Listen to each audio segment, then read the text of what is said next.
Answer doctor Narendra Singh Kapany एक ऐसे भारतीय वैज्ञानिक जिनकी आंखों के सामने उनके बनाए इन्वेंशन के लिए किसी और शख्स को नोबेल प्राइज दे दिया गया और वो बस देखते ही रह गए। ये वो शख्स थे जिन्होंने फाइबर ऑप्टिक्स की इन्वेंशन करके हमारे लिए इंटरनेट, टेलीविजन और टेलीफोन जैसी सुविधाओं की नींव रखी। पर फिर भी अगर आज हम गूगल पर सर्च करते हैं who is the father of fibre optics, तो सबसे ऊपर डॉक्टर कपानी का नहीं बल्कि चार्ल्स कोएन काउ का नाम आता है। यानी एक ऐसे इंसान का जो फाइबर ऑप्टिक्स की रेस में उतरा ही काफी लेट था। उसके विपरीत डॉक्टर कपानी ने तो फाइबर ऑप्टिक्स की शुरुआत अपने स्कूल से ही कर दी थी। दरअसल डॉक्टर कपानी जब छोटे थे तब एक दिन स्कूल में साइंस के लेक्चर में उनके टीचर ने ये पढ़ाया कि लाइट हमेशा सीधा ट्रैवल करती है। अब इस पर डॉक्टर कपानी ने एक इंटरेस्टिंग क्वेश्चन पूछ लिया कि सर ऐसा क्यों? और पता है टीचर ने उनके साथ क्या किया? वेल, एक छोटे से बच्चे के जेन्युइन सवाल का सीधा सीधा जवाब देने के बजाय उन्होंने बड़े एरोगेंटली नरेंद्र को सभी स्टूडेंट्स के सामने पहले तो जलील किया और फिर उसका मजाक उड़ाते हुए कहा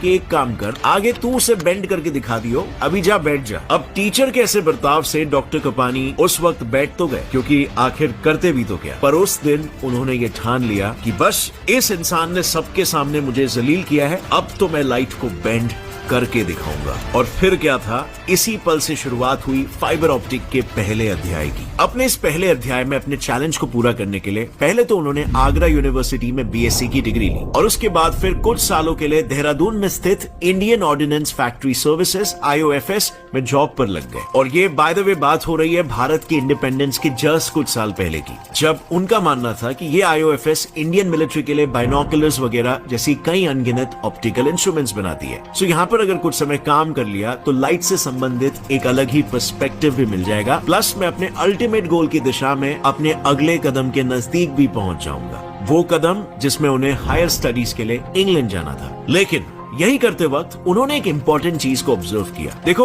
उनका मानना यह था कि भारत अभी आजाद हो रहा है और ऐसे में हमें अपने देश के लिए अपनी खुद की एक स्ट्रॉन्ग मिलिट्री चाहिए होगी। पर एक मिलिट्री स्ट्रॉन्ग कैसे होगी अगर वो आपस में तेजी से कम्युनिकेट ही नहीं कर पाए तो? सो देखता हूँ कि क्या उसे मैं कम्युनिकेशन टेक्नोलॉजी के लिए इस्तेमाल कर सकता हूँ या नहीं। इससे मैं मिलिट्री के भी काम आ जाऊंगा और मेरा जो ओरिजिनल गोल था लाइट के बेंडिंग नेचर को प्रूव करने का, वो भी पूरा हो जाएगा। और उसी दौरान उन्होंने ये देखा था कि उस वक्त सिर्फ इंग्लैंड ही वो देश था जहां पर इंडियन मिलिट्री को टॉप नॉच बनाने के लिए लगने वाली एटलीस्ट 2 सुविधाएं मौजूद थी। पहली, हाई टेक इंस्ट्रूमेंट्स बनाने की मैन्युफैक्चरिंग कैपेबिलिटीज जिससे कि आइडियाज को रियलिटी में उतारा जा सके, और दूसरा, कम्युनिकेशन टेक्नोलॉजी से जुड़े औजार जिससे लाइट से कम्युनिकेशन के अपने रफ आइडिया का कुछ सरपाव निकल सके। अब आई नो आप लोग सोचोगे कि आखिर इंग्लैंड ही क्यों, क्योंकि उससे बेहतर टेक्नोलॉजी तो 40s के दशक में यूएस के पास थी। वेल, ये बस इंग्लैंड के विरुद्ध हमारा प्रेजुडिस बोल रहा है। असल में हाईटेक इंस्ट्रूमेंट्स और कम्युनिकेशन टेक्निक्स इंग्लैंड ने 8th सेंचुरी में ही इन्वेंट कर लिया था। और 8th सेंचुरी में जब वाइकिंग्स इंग्लैंड पर अटैक किया करते थे तब वाइकिंग्स के आने का मैसेज समुद्री तट से कैपिटल तक पहुंचाने के लिए इंग्लैंड का राज्य एक सिंगल मैसेंजर के बजाय मैसेजेस को मल्टीपल मैसेंजर्स के हाथों रिले किया करता था। इससे मैसेजेस बहुत ही जल्द कैपिटल तक पहुंचते थे और धीरे धीरे सारी कंट्रीज ने इस टेक्निक को अडॉप्ट कर लिया क्योंकि ये इतना इफेक्टिव था। फिर 17th सेंचुरी में फ्रांस आया। उसने एक नई टेक्निक इन्वेंट की by the name of semaphore technique, जिसमें एक टावर पर चढ़कर एक बंदा फ्लैग या मशाल को पकड़कर कुछ इस तरह के सिंबल्स बनाता था और फिर वो सिंबल्स अलग अलग अल्फाबेट्स और मैसेजेस को रिप्रेजेंट करते थे। यानी अब इससे घंटों की जगह पर मिनटों में मैसेज लंबी दूरी तय करने लग गया। लेकिन इस टेक्निक में एक ड्रॉबैक था, इन मैसेजेस को दुश्मन भी देख सकते थे और इसीलिए इसके सोल्यूशन के लिए एक एन्क्रिप्टेड मैसेजिंग टेक्नोलॉजी की जरूरत थी। और फिर क्या था, 19th सेंचुरी में इंग्लैंड ने कम्युनिकेशन के लिए टेलीग्राफ बना लिया और उसके बाद कुछ ही सालों में टेलीफोन भी, जिसमें प्रेसिजन और सीक्रेसी दोनों इंटैक्ट रह पाए। पर आखिर कब तक?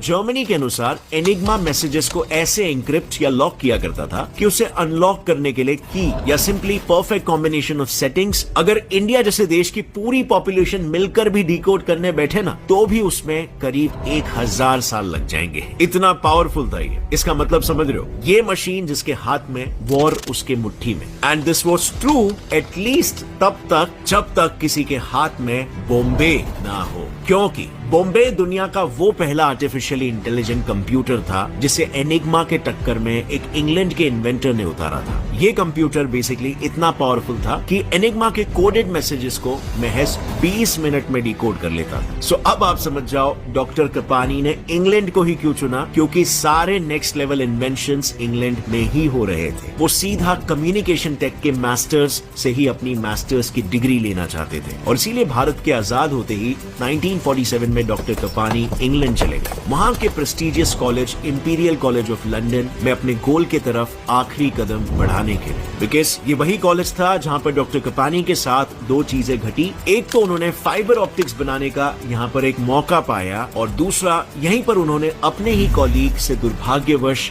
धोखा खाया। दरअसल इंग्लैंड में डॉक्टर कपानी की मुलाकात British scientist slash inventor Harold Hopkins से हुई थी, जो उन दिनों अपनी थियरी ऑफ एबरेशन के लिए मशहूर थे। अब जिन्हें नहीं पता ये एबरेशन क्या होता है, तो बस इतना समझ लो कि एबरेशन मतलब वो फिनोमेनन जिसमें लेंसेज और मिरर की मदद से बनी इमेज क्लियर और शार्प बनने के बजाय कुछ ऐसी डिस्टॉर्टेड सी बनती है। नाउ ये एक बहुत ही बड़ी प्रॉब्लम थी, क्योंकि डॉक्टर कपानी ने देखा कि इंटरनल ऑर्गन्स को देखने के लिए इंग्लैंड में जो रॉड लेंस से बना एंडोस्कोप यूज हुआ करता था, वो भी सेम इसी वजह से लो इमेज क्वालिटी देता था और प्लस फ्लेक्सिबल ना होने की वजह से बिना मशक्कत किए बॉडी के अंदर भी नहीं घुसता था। सो एंडोस्कोप की इन्हीं प्रॉब्लम्स को सॉल्व करने के लिए डॉक्टर कपानी को एक रेवोल्यूशनरी आइडिया आया और उन्होंने हैरोल्ड हॉपकिंस की थियरी ऑफ एबरेशन को एंडोस्कोप के साथ मर्ज करके आज के प्रेजेंट डे ऑप्टिक फाइबर्स बना दिए। अब जरा इसे डिटेल में पर आसान भाषा में समझते हैं कि मैं क्या कह रहा हूं। जरा इस इमेज को देखो। यहाँ पर इंसिडेंट लाइट टॉर्टोइस से टकराकर वापस पानी में लौट रही है, जिससे पानी की ऊपरी सतह मिरर की तरह बिहेव कर रही है। इसे हम टोटल इंटरनल रिफ्लेक्शन कहते हैं, जिस पर बारीक ट्रांसपेरेंट ट्यूब से बने ऑप्टिकल फाइबर्स बेस्ड होते हैं। इसमें बेसिकली होता यह है कि लाइट अगर एक सर्टेन एंगल से किसी ट्रांसपेरेंट सरफेस को हिट करती है तो वो कुछ इस तरह अंदर ही अंदर रिफ्लेक्ट होती है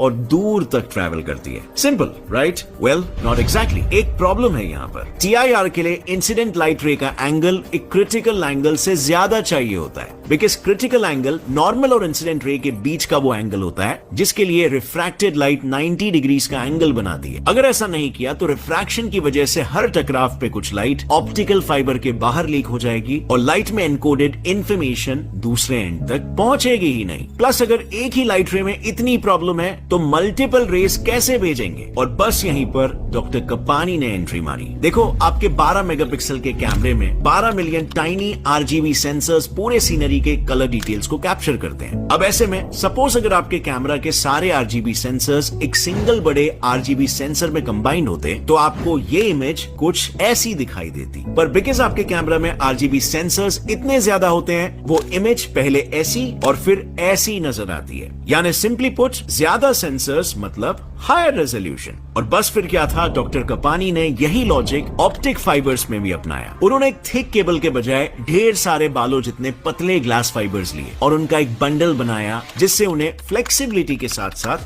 हायर रेजोल्यूशन भी मिला। फर्क बस इतना था कि अब जैसे ही ऑप्टिकल फाइबर्स का रेजोल्यूशन बढ़ा, डॉक्टर कपानी और हॉपकिंस के बीच होड़ भी लग गई कि उसका क्रेडिट कौन लेगा। एंड गेस व्हाट, क्रेडिट कोई तीसरा ही ले गया। दरअसल 1952 में डॉक्टर कपानी और हॉपकिंस ने ये सब एक जॉइंट रिसर्च के तहत किया था और साथ ही फाइबर ऑप्टिक्स ये टर्म दुनिया के सामने लाया था। लेकिन फिर प्रशंसा मिलते ही एक तरफ जहां पर हॉपकिंस को लगने लगा कि डॉक्टर कपानी का कंट्रीब्यूशन रिसर्च में बहुत ही कम था, थियरी तो सारी मेरी ही थी, तो वहीं पर दूसरी तरफ डॉक्टर कपानी का ये कहना था कि हॉपकिंस की थियरी किसी और के पल्ले ही नहीं पड़ती अगर मैं उसे प्रैक्टिकली ऑप्टिकल फाइबर बना के ना दिखाता। और इसी झगड़ा झगड़ी में दोनों ने अपने अपने रास्ते मोड़ लिए, दोनों की ग्रोथ स्लो हो गई और इसी के साथ तीसरा बंदा चार्ल्स कुएन काओ नोबेल प्राइज ले गया। एक्चुअली में ना हुआ यूं कि अपनी पढ़ाई खत्म करने के बाद साल 1955 में डॉक्टर कपानी ने यूएस की रॉचेस्टर यूनिवर्सिटी में एज अ प्रोफेसर काम करना शुरू कर लिया और इवेंचुअली वहां पर ऑप्टिक टेक्नोलॉजी के नाम से कंपनी भी खोली। लेकिन इसी दौरान उनका चैलेंजर चार्ल्स कुवेन काओ लंदन यूनिवर्सिटी से पीएचडी करते हुए अपना दांव चल रहा था। काओ ने पहले तो डॉक्टर कपानी के काम को डिटेल में पढ़ा और फिर उसने डॉक्टर कपानी के 1952 में पब्लिश हुए पेपर के 13 साल बाद अपना खुद का रिसर्च पेपर पब्लिश किया। इस पेपर में उसने बेसिकली ये बताया था कि ग्लास फाइबर की impurities like iron, copper, chromate और हाइड्रोनियम आयन लाइट को कुछ हद तक एब्जॉर्ब करते हैं। अगर इन इम्प्यूरिटीज को निकाला जाए तो डेटा को हजारों किलोमीटर्स तक फास्ट स्पीड से ट्रांसफर किया जा सकता है, यानी एक ऐसी टेक्नोलॉजी जो लाइट की स्पीड से डेटा को ट्रांसफर कर सकती थी, वो अब रेडी थी मेरी बदौलत। और इनफैक्ट न्यू जर्सी के इलेक्ट्रिकल इंजीनियर डेविड पेन और इमैनुअल डी सर्वायर ने प्रभावित होकर इस टेक्नोलॉजी पर बेस्ड इलेक्ट्रिक सर्किट्स या ऑप्टो इलेक्ट्रॉनिक सर्किट्स भी बनाए, जो आगे जाकर वही सर्किट्स बनेंगे जिनसे आज हम हाई स्पीड इंटरनेट चलाएंगे। लेकिन अगर देखा जाए तो काओ का पूरा वर्क डॉक्टर कपानी के ही वर्क पर बेस्ड था। उसमें बस कुछ माइन्यूट से एडिशंस कर दिए गए थे और फिर भी रॉयल एकेडमी ऑफ साइंसेस ने नोबेल प्राइज काओ को दे दिया। And you know what's worse, fibre optics की डिस्कवरी 3 सक्सेसफुल कंपनीज को चलाने और करीब 100 से भी ज्यादा साइंटिफिक पेपर्स पब्लिश करने के बाद भी कोई भी आज के तारीख में even Indians doctor Narendra Singh Kapany को नहीं जानता। बट एनीवे फ्रेंड्स, इस वीडियो को देखने के बाद उम्मीद है आप अच्छे से जान गए हो और आप प्राउड भी फील कर रहे हो कि एक भारतीय का भी इतना बड़ा योगदान है इस दुनिया में।